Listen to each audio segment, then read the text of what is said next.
ang dami nating pre-release na kotse ngayon. Isa namin tinetest drive and sine-check. So ito yung black na EcoSport for release din to ngayon.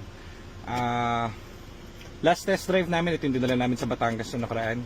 Everything goods na rito, inuunti-unti kasi to eh. So may naririnig kaming langit-ngit nung isang araw, pinasuspension ulit to. Tapos wala na kami nakitang iba. Trano nito nababa na, refresh engine nito, bagong PMS, lahat cooling system, aircon napakatalas. Da-detail na rin pala to, kaso yun nga, hindi pasado, may langit-ngit. So ano siya, binalik sa suspension kaya medyo dumumi. Pero iti-test drive namin ngayon kapag ka all system go at masaya kami dun sa outcome, eh pwede na nating release. So re-release na natin sa client baka tomorrow to. Last test drive natin ngayon. May bibilin tayong kotse sa Tagaytay, babiyahe tayong Tagaytay ngayon.